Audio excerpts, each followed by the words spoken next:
ของเที่ยวจิตใจเหมือนปลาอยู่ในนาทีนั้นน้ำ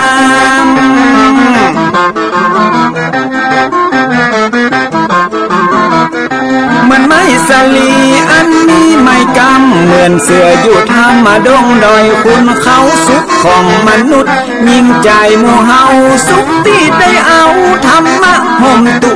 ม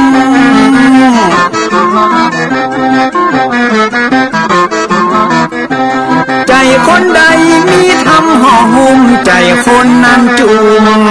ใจบ้านมันอยู่วิมานเวียงวังจันแก้วบ่มีในเต้าแล้วน้อง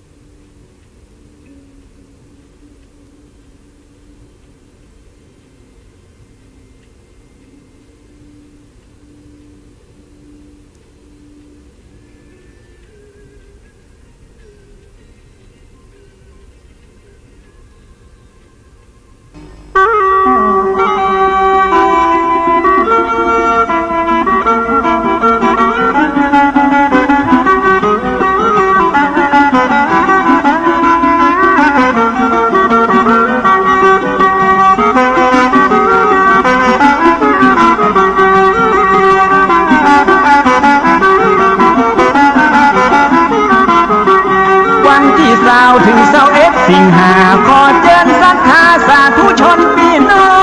ง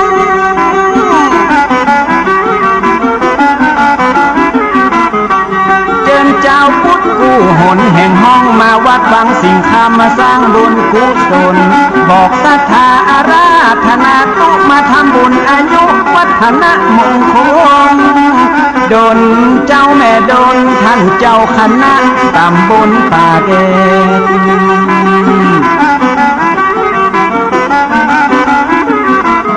พระครูวิสิทธิ์ศีลาพรอายุวัฒนะครบ4มีไว้3กองต้วยกันกองเงิน999 บาทบังวิทย์บังขาดแถมบาทจะถึงปาน2กองทองกองละ9,999 บาท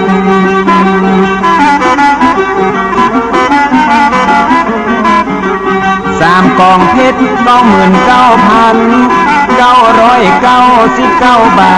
ทเป็นกองที่ใหญ่ขนาดเป็นโอกาสสร้างบุญกองใหญ่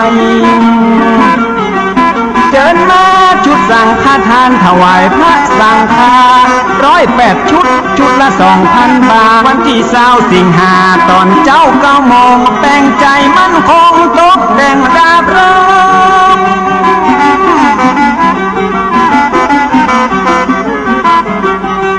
ตอนบ่ายแต่งใจนอบน้อมศรัทธามากพร้อมก็น้อมมือประสานมีพิธีทำบุญอุทิศทักษิณา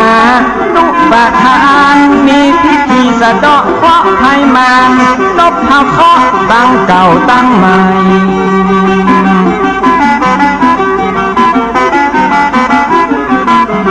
วันที่21ตอนเจ้า9 โมงจะได้ย่อโยงทำบุญกราบไหว้พิธีสืบชะตาครั้งยิ่งใหญ่พี่น้องไกลๆยิ่งใจไปห่วมพิธี21 สิงหาเป็นวันดีเชิญร่วมพิธีสะเดาะเคราะห์หับโยกการสะเดาะเคราะห์สืบชะตาทำบุญทอดผ้าป่าสามัคคีทั้งนี้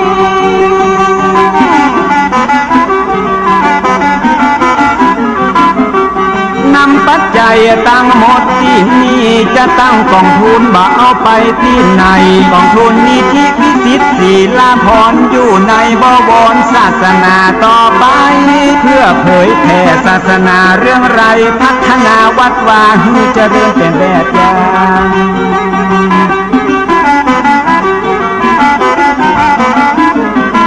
บำรุงการศึกษาพระสงฆ์องค์เน้นช่วยเหลือบำเพ็ญประโยชน์ต่างๆบูรณะปานแต่งก่อสร้างรักษาพยาบาลพระสงฆ์อาภาษ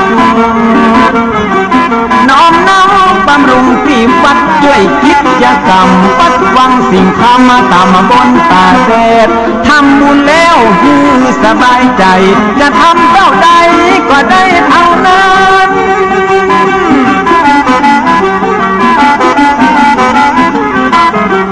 โบราณว่าถ้าเฮามีสิวสั้นบ่ดีไปสิวไม่นาทำบุญตามกำลังทรัพย์ใจน้อมนับจิตเจตนาใจบริสุทธิ์น้ำตาเป็นมหาบุญที่ล้ำเลิศ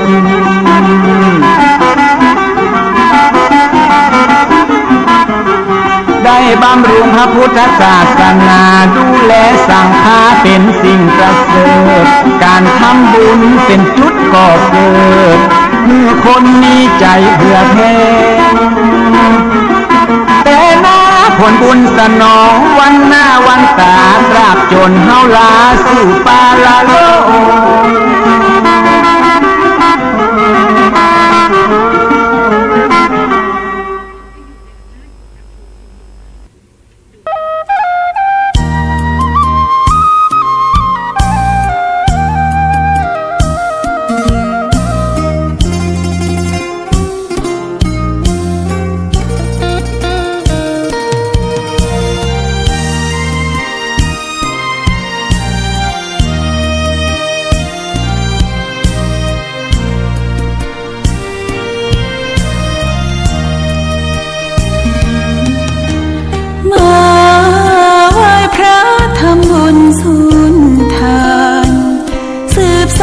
ตำนานโบราณกาลนานมีวัดวังสิงคำอำเภอเมืองเชียงใหม่แห่งนี้และนาญาติโยมน้องพี่สามัคคีรวมทานร่วมทุนวัดวังสิงคำรู้กันทั่วคอนพระครูวิสิตศรีลาภรณ์เทศสอนให้พรเกื้อกูลเจ้าคณะตำบลป่าแดดหน่อเนื้อนาบุญ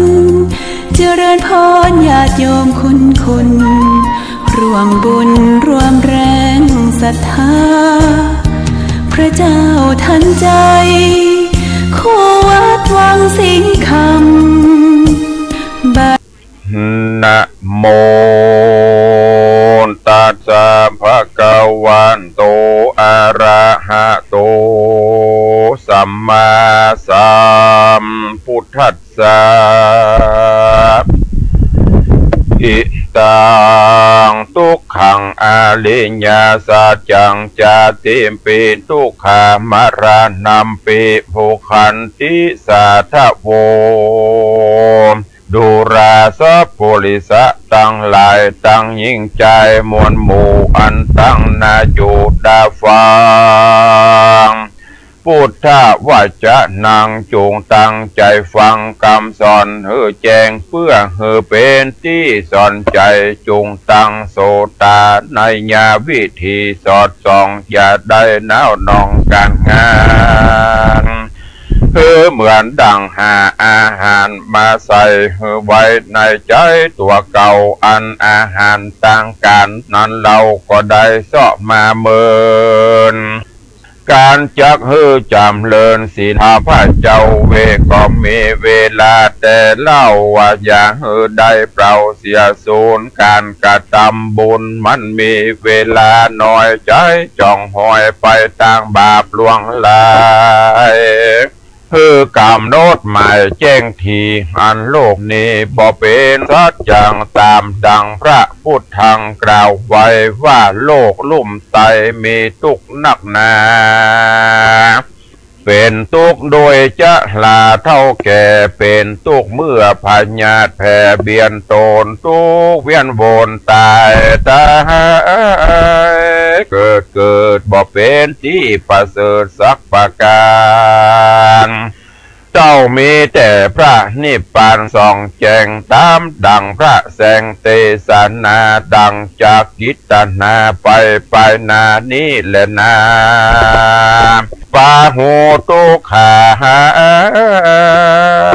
ยังกะโยอันว่าความทุกข์ตั้งหลายในโลกแสนทุกข์โศกเวทนาก็เพื่อกิเลสตัณหาตัวอวิชชาปาเมื่อเกิดเป็นที่กำเนิดแก่ทุกข์ตั้งหลายมีมากมายหลายหมู่ตัณหามีอยู่3 ประการคือว่ากามตัณหาความปรารถนาใครได้หุ่มเอาใจไฟดีงามตัณหาตัวนี้ติดตามบ่หยุดหย่อนบ่หูจักผ่อนวันยามติดโดยรูปนามและปัญจขันธ์ตั้งหาลวดเป็นค่าแห่งตัณหาโถมแน่นหนาโดยกิเลสบ่มีเขตบางเบาเกิดความมัวเมาแสนสัมร้อนรายพร่ำนาตัณหาป้าเฮือกายลำบากตุกเลี้ยงคอและปากตุกอยากเลี้ยงลูกเต่าและเมียโดนตุกเวบนเมื่อกันยากันว่าทรัพย์สิ่งของมีมากก็หากมาเป็นตุกได้อยู่รักษาตุกด้วยการงานนาบ่มีวางจ้องก็เพราะตัณหาหนองปาไปอันว่าตุกไปในและไปนอกฮ้อนหายปอกกาญาตุกเมื่อยามจะลาแก่เท่าลูกหน้าอ่างเต้าอิดอ่อนโรยแรงตุกโดยพญาอาจเฟื่อแฝงเมื่อยข้าพญาตบ่ไรมีหลวงลายมารานามปีทุกขังวิญญาณดังทุกเมื่อปัดพระวิญญาณได้ปัดพรากลูกหลานมากตังเข้าของแม่นจักเอาเงินมากองแลกไทยมันก็บ่ได้จักคืนมาก็ย้อนรูปกายาอยู่บอดใดตกต่ำไตอนิจจังและนาภาวะตัณหาตัวท้วนสองนี่นาแถมเล่าตุกไม่เอาตุกไม่เอาไปไหนโดยมีใจอะไรติดของในการในภาวะห้องเขตสงสารบ่พันเอานิพพานหวังรอดดับทุกจอดกังวลยังใครตายมาเกิดในเมืองคนลุ่มไตอันเต็มไปโดยความทุกข์ยากไร้บ่เป็นแก่นสารล้างพ้องกะตำบนฮื้อตานยังบนบานฝังรอดจันฟ้ายอดไปบนผาถาดนาเป็นเทวบุตรเทวดาตนวิเศษดาบก็ยังบ่เสียงเขตแห่งตันหาถึงเสียงกำหนดมาเติงควายกับเวทใดเกิดมา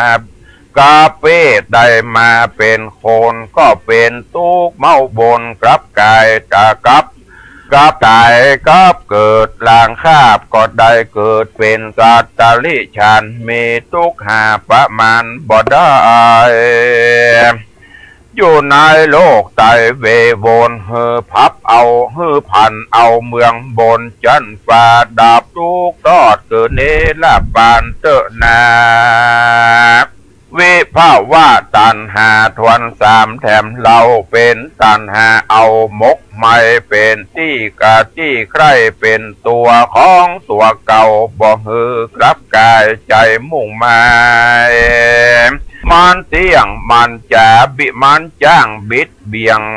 เบียวเบียงตามโลกธรรมตั้ง8อารมณ์8เป็นอิทธาและอนิธารม ทุกทางโถมเมื่ออารมณ์อันบอดดีได้มาถูกต้องใจจองก้องยินดีแต่โลกีโลกเฮานี้เข้าใจว่าความทุกข์มีเต้านี้ก็เพื่ออวิชชาโบกงามสุดาธรรมมังปัญญาบ่หันตวงธรรมอันผาเสดลางเตื้อตุกน้อยล้างเตื้อตุกน้อยน้อยเกิดก็ว่าตุกแน่นหนาซ้ำมาเป็นจมเป็นว่าตายเสียดีกว่าที่แต่โลกนาก็หักยังมีเข้าใจว่าตายเป็นผีดับวอดมวยเมียนจอดบอกรับเกิดไปโลนมาเข้าใจว่าโลกสาบสูญเสียเปล่าวิภาวะตัณหานี้เล่าบ่ผิดแบบเบาอุเฉทาทิฏฐิโกตัณหาพระโลหือเกิดเป็นทุกข์เดือดตั้งมวลและนาเมื่อใดตัวตัณหาและอวิชชาบอกกลากาดบอกโพ้นจากบ่วงบาทแห่งโอฆะวัฏฏะสงสารบ่หันต่างนิพพานโดยง่ายย่อมเวียนเกิดเวียนตายสัพพุริสะต่างหลายเฮ้ยจะได้ละเลยพระมาจุงปากันหาโอกาสบ้ามเป็นบุญอันจักเป็นกุลไปนาฮือตั้งอยู่ในศีล5ศีล8ประการบริจาคทานไปอย่าขาดก็จากได้พ้นจากบ่วงบาทแห่งพญามารอันว่าทุกข์ในสงสารหาปะมารอันดับบอดใดทุกข์เลี้ยงคอเลี้ยงใส่จุวันยามทุกโดยตามสร้างก่อมาเลี้ยงหล่อรูปกายมาเตรียมตันขันตั้งหาบ่หูเป่งนากากายล้างเตื้อก็มาทุกใจด้วยเมียและลูกเต่าสุกทุกเล่าอยู่โดยกันสมบัติบอตันบอเต้าบอตันวิทขาดซ้ำมาทะลงพญาเปลี่ยนตนทุกเมาวนกับโดยลูกหลานต้านลูกหลานตันเต่าบ่อยู่ตามแบบเบาที่สั่งสอนมาเป็นคนอันตาปาลาเก่งกาจ้างมาขายนาพี่น้องบุวงศาล้างเตื้อก่อมเป็นทุกขาบาปกรรมมาจองเว้นนาวดองเกาะกลุ่มฟุ้งเจ้าจุมพี่น้องบอดตัดลงป้องเติงหาก็ย้อนสัมปัตตาของนาอันตกมาจากพ่อและแม่มาตีแผ่แบ่งปันกันลางคนก็มาหันแต่ใดลางคนก็ช่างใจสืบไปนานมันเป็นของสาธารกับโลกบอกวันเอามาเป็นเครื่องเศร้าโศกผูกเวรกรรมเสียเงินเสียคำมันกระทำก็หิหาใดเสียน้ำอกน้ำใจมันหาบ่ได้ง่ายคืนมาเป็นทุกขเวทนาปุณดีโศกาโศกเศร้าเลี้ยงลูกเก่าแล้วบ่มีบ่เป็นกุลใจทารุณกระยาบบ่อยู่ตามสุภาพแห่งความดีมาเป็นกาลีว่ายากสอนยากบอกถึงพ่อแม่ถ้าลงลำบากได้หล่อเลี้ยงหากมานานตั้งแต่ป่าต้องมันถนอมกล่อมเกียงได้หล่อเลี้ยงปั้นกินอาบได้หล่อเลี้ยงปั่นกินนมพ่อแม่ได้เจยโจมเมื่อมีลูกน้อยใจจ่องหอยก็บานตุกเต้าร้อยเต้าฝันแม่อดสาอยากกลั้นอันนี้ก็นับว่าเป็นวิบากกรรมเป็นตามกฎเกณฑ์ในโลกก็คือทุกโศกในสงสารทุกเมื่อประมาณทุกเมื่อการมาเกิดทุก อันแสนล้ำเลิศเมื่อเลี้ยงลูกน้อยบ่หูกำโพนบ่จากดาถาลงโตนปอดใดเมื่อยามลูกเจ็บไข้เจ็บป่วยไข้พญาติเบียนควีบ่ได้รับนอนดีเป็นห่วงอะไรกลัวมัดเมนไตและให้ตอมแม่ก็ทัดนอมบ่ขาดบ่ได้เว้นจากเสียสักวันยามและนามเป็นตกได้ปากจ๋าเมื่อลูกใหญ่อายุไฟเบิ่งเป่าพงเป็นสาวขึ้นหนุ่มอยู่ในวัยจูปูนแยงหวังจักได้กินแห้งเมื่อใหญ่ป้อยบ่สมดังกำไฟพาทัดนาก็ซ้ำมาเป็นผียับมันมาค่ำเข้าของเอินคำคานพ่อแม่กินแล้วแอวเว่บ่เอาการเหี้ยมาสวกกระหันจักฟันคาอันนี้ก็เป็นเหตุเฮือเปิ่นดายินละอายมีลูกใจบ่ได้เปิ้งบ่ได้ปิงมีลูกยิงก็มาเรือสอนเรือสั่งซ้ำเป็นตุกขังมาล้อมมีตุกมาตอมเมื่อเท่าหวังเปิ้งลูกเต่าเด็กขาก็ซ้ำมาได้กินเข้ากับน้ำตาเป็นตุกแน่นหนามาเต็งหนีบก็คาบเก้นกีบจุวันยามมาไล่ติดตามตัวไตมาไล่หือเท่ามาไล่เขาหือตายเป็นตุกด้วยก้าขายบางเสื้อกำให้บดีปูดขาดลางเตื้อก็ถูกลู่ญาติโจรให้อาจยิงเอาถูกยองเบากลางคืนค่อนแจงเพื่อนมาแกล้งฮือเสียเข้าของโพลีบ่องลวงไล่เอาของไปขายแล้วบ่ปิกปอกแต่บ่ปิกปอกแตนตื่นล้างเตื้อมายืมของไปใจคนหอยไล่ซ้ำเอาไปกินเป็นตุกมาเป็นตุกเมาวินบันบาตุกเป็นขี้ข้าก็ย้อนตันหานี่แหละนาสังสาโลอันว่าสงสารเลยมันบอกเคยเป็นแก่แก้วบ่ฮือแล้วดังใจจงควันดีปงใจตอดเอาตัวเข้าจุจอดนี่ปันเตอนาลางคนมีพระญาตันมีปัญญาอันใบบอดเขาว่าความสุขยอดคือเมืองโคนก็ปาเอาตัวโจมอยู่ในกิเลสบ่ได้สังเกตถึงปาปะกรรมมาโดกะลำดำจ้าเป็นขี้ข้าแห่งความม่วนงันเมาอยู่กับกันพระนันขันต่อจนไก่ล่อกัดปากินเงินถ้าลาเต้าใดก็ได้ตังเอาตังพายไม้พายตองต่อเล่นต่อลองไฮโลบะแก้วมากินแอวบ่หูคืนวานย้อนว่าหันแต่ม่วนงานจุจ่อบ่ได้คืดฮอดลูกเต่าผัวเมียโดนเอาใจเมาวน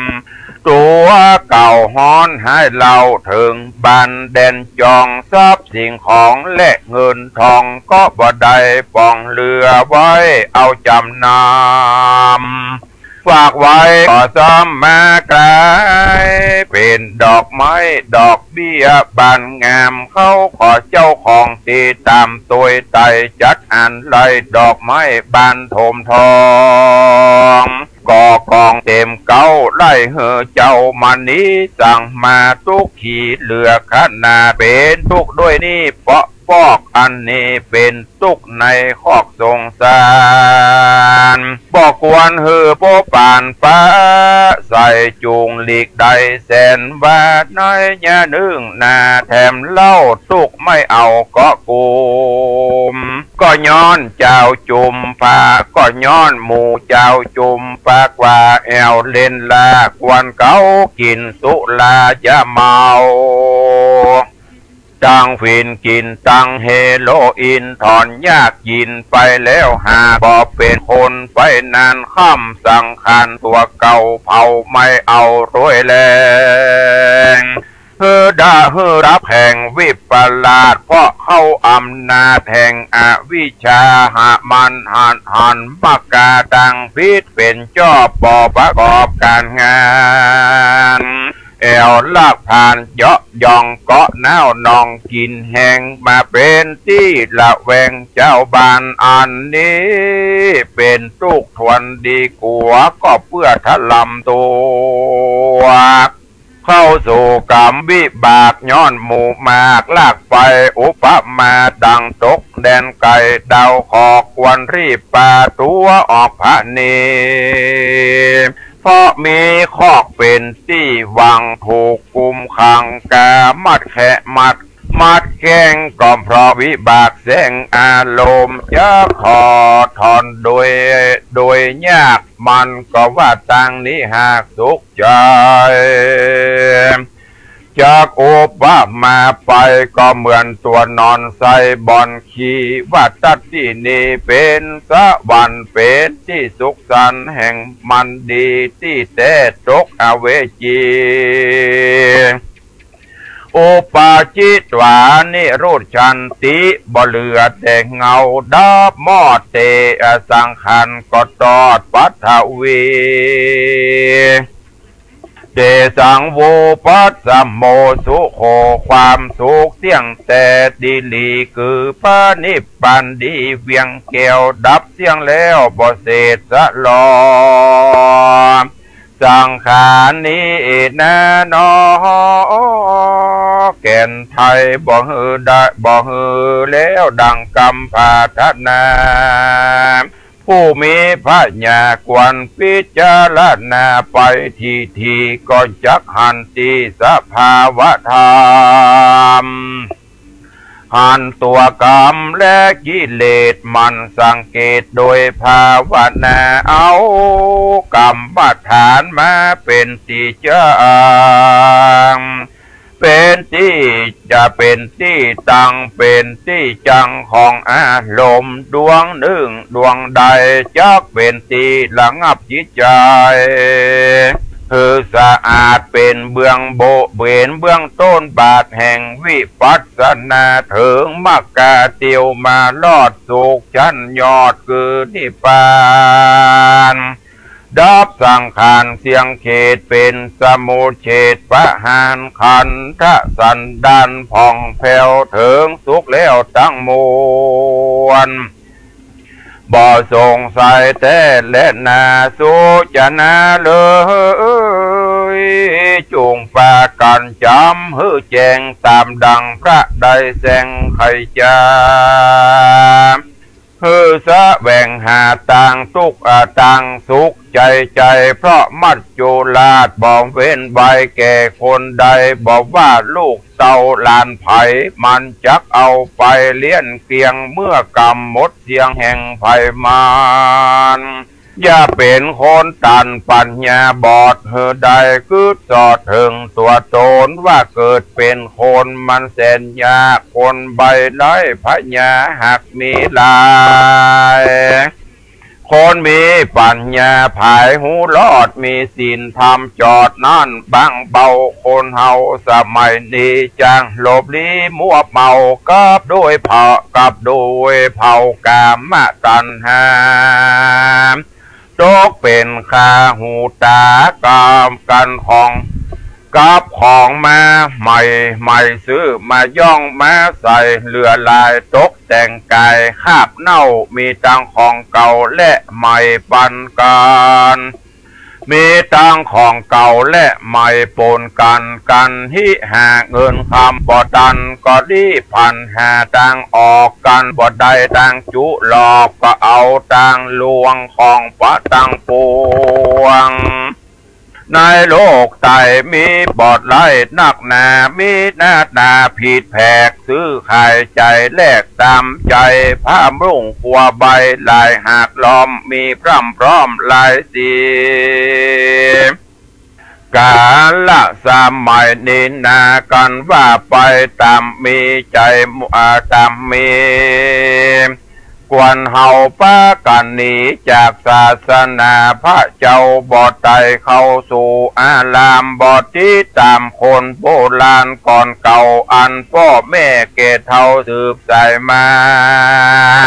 ล้างคนไปวัดป่าบอดย่างบอกหูว่าจักไปนั่งสันใดก็ย้อนเครื่องนุ่งสมัยปาหืดนั่งบอดใดลวดขาบไว้บ่เป็นเพราะขาเอ็นขาเอวเอ็นมันเคร่งจีบกาบเกณฑ์เพื่อเครื่องยองขัวใบว่าตามสมัยหือแจงบ่ใจแสงไข่จามันมีมาอย่างนี้จงได้ยิ่งได้จี้ฮื้อฟังจงปากันระวังกิเลสปันแห่มันทอมทาอาพรทุกทางทอนบ่เหือดจังปาฮือฮ้อนเดือดตัวโตนเกิดมาเป็นคนล้างจาดเพราะล้างญาติกวนขัดสีฮื้อสะอาดโดยศีลธรรมอย่าเอากิเลสมานำตัวเก่าจักเป็นค่าแห่งอารมณ์ใจเมาโมนโดยกิเลสจักเป็นเหตุฮือของขายในสงสารสะคอนลางคนหัวปอคอนปอสันเตียวสัดสันโซเซใจยังบ่เหปิกปอกยังจมอยู่ในคอกสงสารการจำศีลกินตันไว้พระเจ้าทุกคำเจ้าบ่ทำหาเปิ้นจวนไปวัดวาศาสนาเพื่อไว้สาฟังธรรมพระเจ้าก็ยังว่าบ่ตุนเจ้าโปรยโภกาแล้วก็มาเนี่ยมายากล่าวอ้างจริงเปล่าวางอนาถาแอวไปมาโจรไก่เอาตั้งบ่อนไพ่ไฮโลตั้งถั่วโปบะเกียวจะเดินอูแอวเลิกงา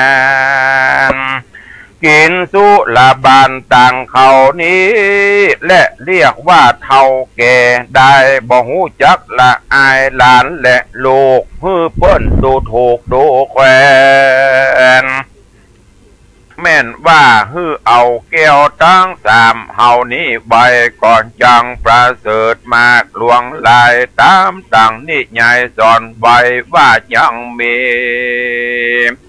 ชายสองคนเตียวดงโหนกลางป่าดงรีอันมีเสือมีละล่าไปมาส่วนสองใจ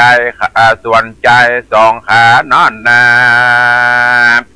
คนหนึ่งถือผีวิสาทแถมคนหนึ่งนั่นนามีปัญญายอดยิ่งได้ถือเอาแก้วมิ่งสามปราการเมื่อการละเตียวต่างไปนั่นก็เป็นการละเวลาอันค่ำมืดต่างคนก็ต่างเสาะหาที่นอนแห่งตนส่วนคนผู้ถือผีวิสาทก่อนติวไปหาต้นไม้ใหญ่ตามมักไฟแห่งตนแล้วก็เวโวโหนขาบใบขอฮือผีอยู่ต้นไม้รักษาส่วนคนที่นับถือศาสนาก็ไปหาอย่างที่นอนอันบอกไกลกันแสวงหาใบไม้มาปูลาดเมื่อจักนอน ก็นามัสการขาบไหวก็ถึงกุลพระกัลไลสัมปะการวาอิติปิโสพระกาวาตามพบมาตามพบนบน้อมสวาคาโตสุปฏิปันโดพร้อมจูประการตกกลางคืนมาฮอดอันว่าหมูเสือหมีฝูงหมูป่าก็แอวล่าสะแวงหากินผลจะอาหารก็ไปพบปานใส่คนถือผีอันนอนอยู่ที่เก้าไม้ใหญ่ผีอาศัยอยู่ที่นันหันเสือจักมากาบกันผีตัวนั้นก็ครางผีตัวนั้นก็ครางว่าอย่าเอาไปเข้ามาอาสะไหลฝากตัวไว้กับข้าเสือก็กล้าแก้วหนีไปซ้ำมาพบใส่คนถือรัตนาตะไหลสามสิ่งเสือก็เกิดว่าจักกินเป็นอาหารล้อมยิ่งเสือก็เข้าไปใกล้ก็บังเกิดความสงสารลวดยั่งอยู่หันใจห้อนบะวูตั้งตัวมีใจกลัวลำยิ่งก็กลับหลังวิ่งเวโบนไปหาคนที่ถือผีแถมเล่าผีก็ว่าดังเก่าเหมือนลางเสือก็เป๊ปังนี่บอกไกลจริงปิกไว้ไปสู่หายังคน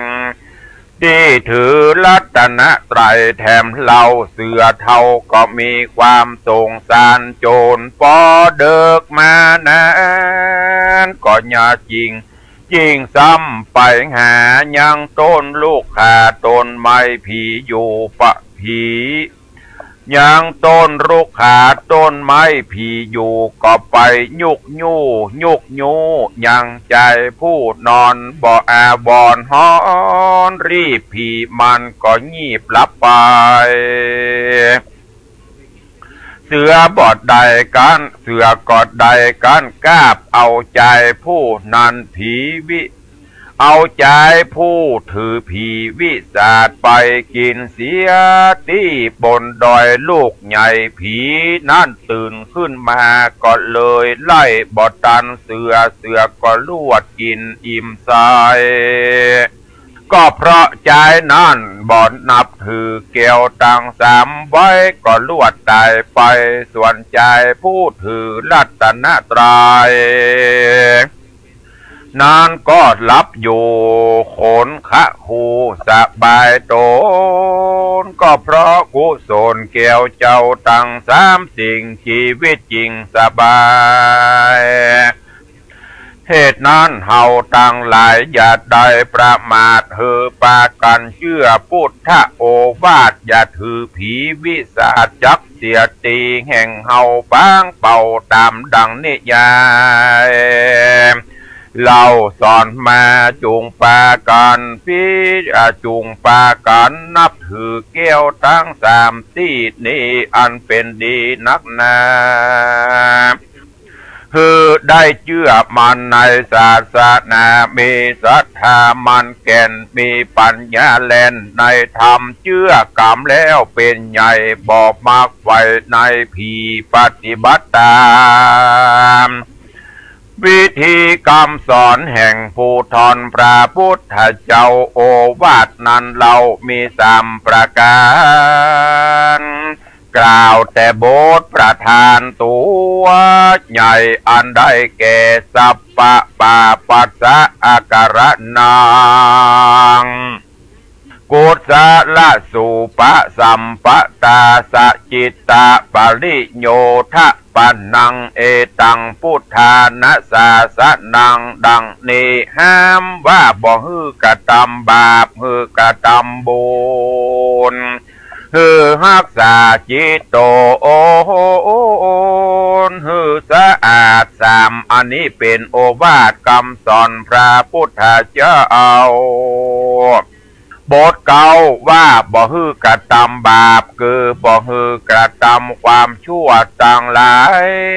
อันเป็นการกระทำให้แก่ตัวเก่าจักเป็นทุกข์เล่านา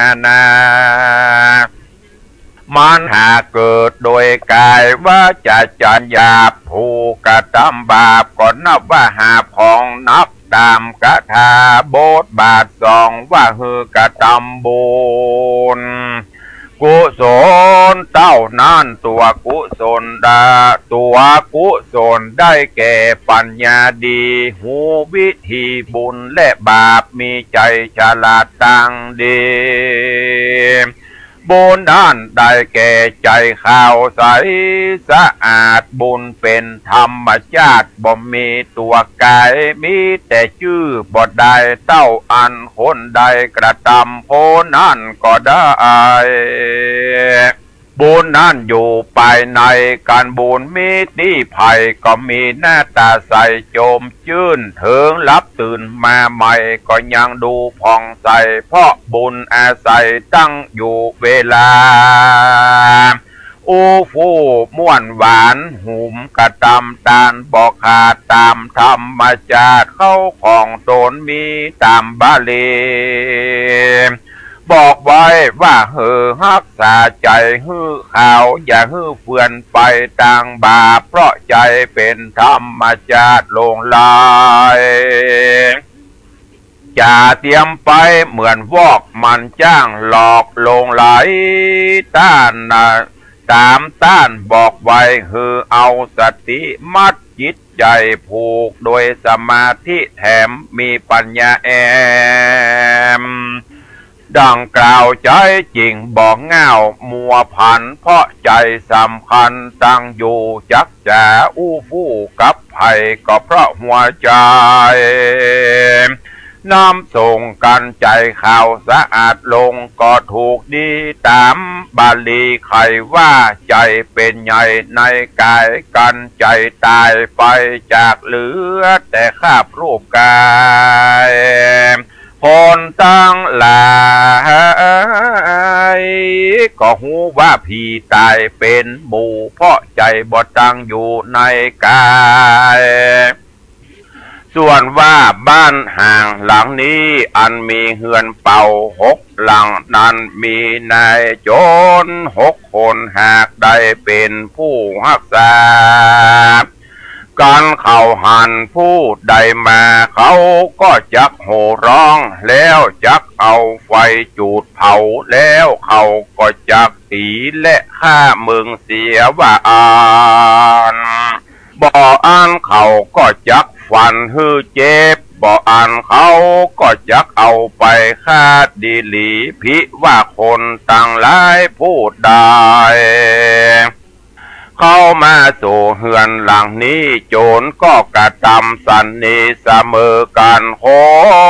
นฝูงมีเงินฝูงมีถุงเงินถุงคำ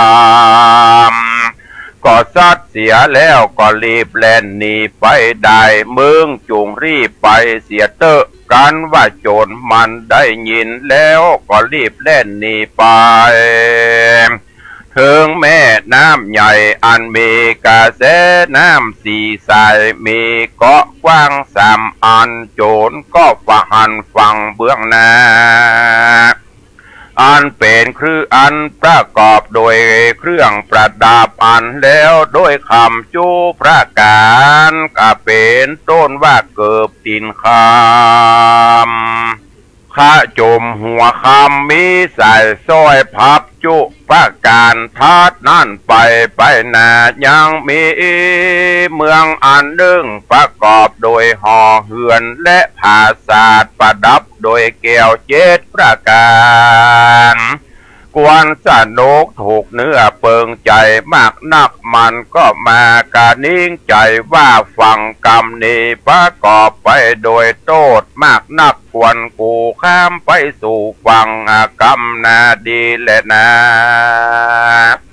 มันก็ซ้ำมากานิ่งใจว่าตีนกูก็บ่หักมือแห่งกูก็บ่ง่อยเปียที่อันใด ก็บ่มีแก่กูจะก้อยไหวข้ามฮื้อรอดแต่ดีหลีแล้วมันก็คงไปหาไม้สร้าง8 เล่มแล้วนำมาคาดแปลงแปรก้อยทอไฟข้ามน้ำมาเบ็ดน้ำไปอันมีแควสีสายนั่นก็ไปลอดเถิงยังเกาะตั้ง3แล้วมันก็กระตำเปลี่ยนไปถึงฝั่งกำนามันก็เอาเครื่องงาปะนิมอาพรมาโสบสอดนายตนแล้วก็ได้เข้าไปสู่เมืองอันสุขเกษมใจ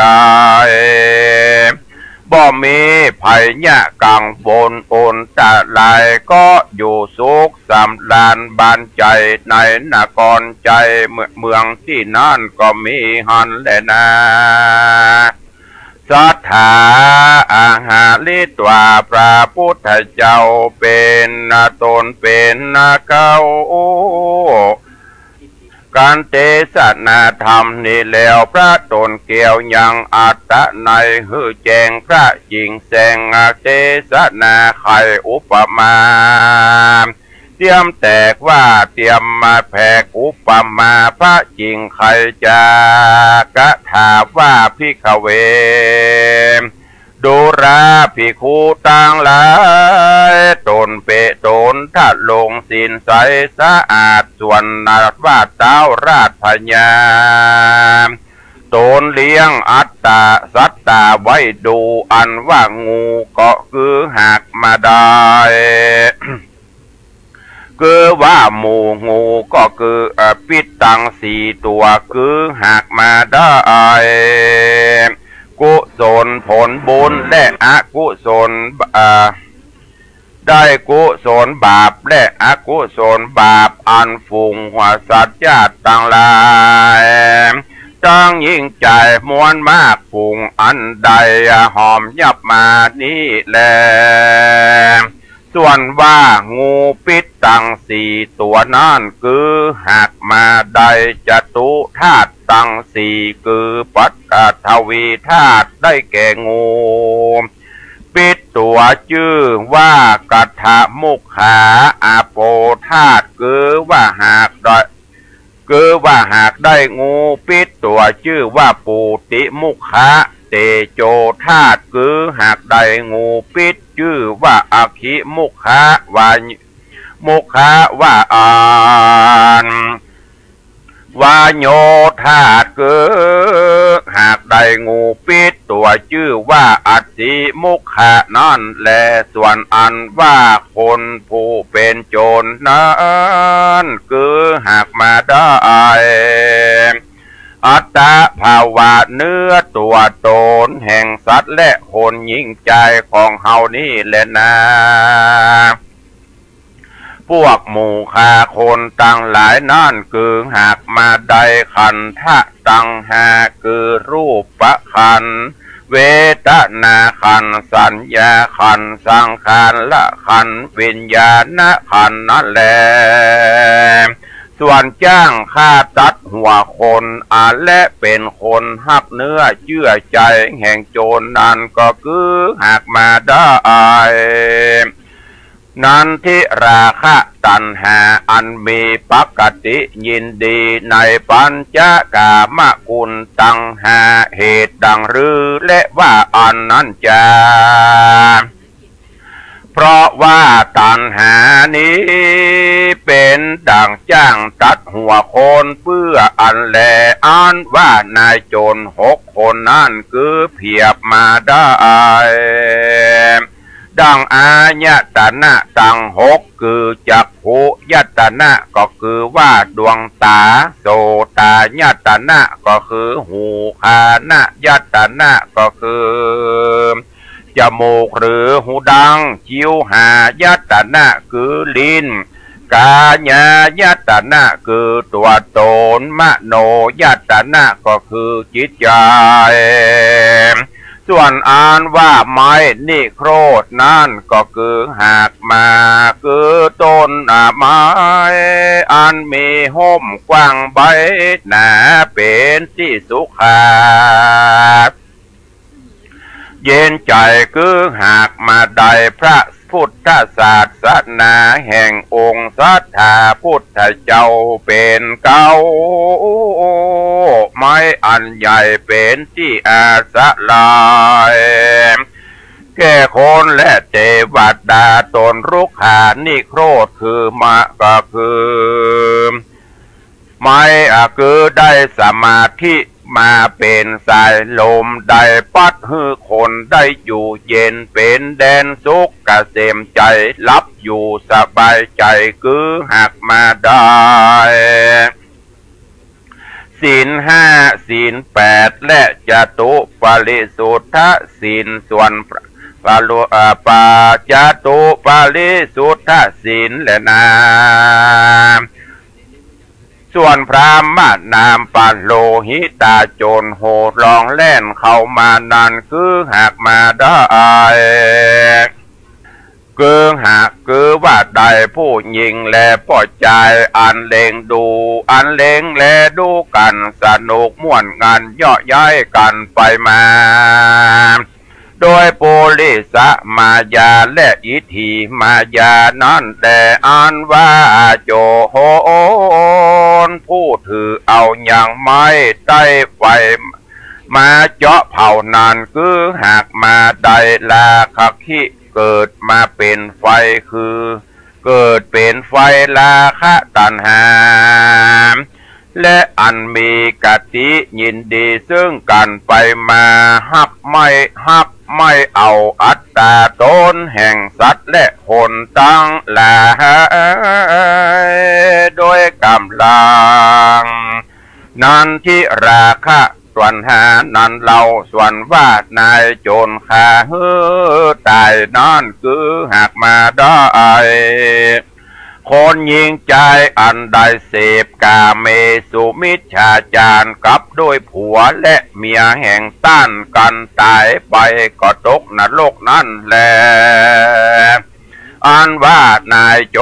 รฝันหื้อเจ็บบาดบอดตันนาบ่ได้ตันค่าหื้อตายนั่นคือหากมาได้พิคุตนได้ล่วงสิขาบทได้เถิงอาบัตสังฆาทิเศษเป็นดังคฤหัสถ์เต้าบ่ได้สู่มักกันเต้าได้กอดกลุ่มกันนั่นแลอ่านว่าโจรอันเข่ากลุ่มผูกมัดเอาไปฆ่าฮื้อตายนั่นคือว่าได้แก่แม่ยิงพ่อใจอันเคยได้อยู่ห่วมกันแล้วได้เป็นข้าแก่นันทิราคะตัณหามีอันตาอันกติยินดีซึ่งกันใจกันไปมาโดยป่าปะธรรมหือเป็นนั่นแหละส่วนว่าพรามนาปโลหิตได้กล่าวว่าโจรไล่ฆ่าถอดธงคำเสียนานคือได้แก่ภิกขุตนประกอบโดยกามตัณหาบ่บันเตาเอาเสียได้แล้วสิกออกมานั่นแหละส่วนว่าฮือละธงเงินเสียนั้นคือว่าได้สามเณรละสิกขาออกจากศาสนานั่นแลก็คือละธงเบี้ยเสียนั่นคือได้คฤหัสถ์ผู้มีศีลห้าศีลแปดแล้วปฏิบัติผิดนายศีลนั่นแหละเมื่อปล่อยใจลุกและเล่นไปถึงฝั่งแม่น้ำนั่นคือได้แก่ภาวะสงสารนี่แหละเมื่อปล่อยใจข้านิ่งว่ากูอยู่ในฝั่งกรรมนี้ประกอบไปโดยโทษมากนักกูก็ใคร่โป้นไปสู่ฝั่งกรรมนะ เกิดได้แก่พญาชื่อมนจิตตุกามตากามตะญาณเกิดมักบาพญาอ่อนเลิศนั้นใครโป้นจากวัฏฏาทุกเกิดมีหันและนาเมื่อป้อใจ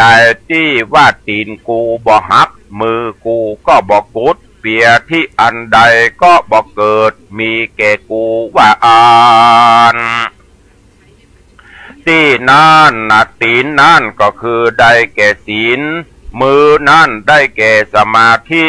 เปียที่บอกเข้ากับบอกเกิดนั่นคือได้แก่วิริยะความเพียรนั่นไม้สร้าง8 ลำนั้นได้แก่อัตถังคิกะมัก8 เสนมีสัมมาทิฏฐิเป็นตนนั่นแหละกระแสน้ำแม่น้ำสี่แง่นั้นได้แก่โอคะตังสี่คือกามโอคะพระโวคะทิโถคะอวิโชคะนั่นแหละก็3 อันนอนาก็คือว่าได้โสตาปฏิมัคคะภัลละสกิตาคามัคคะภัลละอนาคามีมัคคะภัลละนั่นแหละฟังกรรมหน้าคือได้อละหันตามรรคผลเครื่องประดับที่พื้นหากได้อภิญญาตั้ง6นั่นแหละเมืองใหญ่อันเป็นที่สุขเกษมใจคือหากได้อมตะมหาเดลปานเจ้าอันมีสุขเกษมนั้นเล่ามากนักโพ้นจากจาติจลาเปียที่มรณะบ่หูเท่าบ่หูตายหายห่างจากทุกตังมวลอยู่เป็นสุขเย็นนักนั่นแหละในเมื่อแล้วธรรมเทศนาแห่งพระพุทธเจ้าอันประกอบไปโดยสัจธรรมตั้ง4 ประการและปริษัท4 จำพวกก็ได้ถึงธรรมวิเศษมีพระเพศปโสตาปฏิภัลละตามบุญสมปานแห่งตนก็มีวันนั้นแลอาจิวิสุทตังนิธิตังขีญะอันกล่าวยังหมอกมุงเมืองผูก3 อันมีมาในอัจิวิสุทธกบังคมสมเด็จเดชกับญาติโยมท่านสาธุชนทั้งหลายวันนี้ขอความสุขสวัสดีจงบังเกิดมีกับญาติโยมศรัทธาทุกท่านอยู่เย็นเป็นสุขจุ่มเนื้อเย็นใจขอให้มีสุขภาพพลานามัยสมบูรณ์แข็งแรงเหมือนกันจุตนจุองค์จุผู้จุโคเนอร์จัตตาโล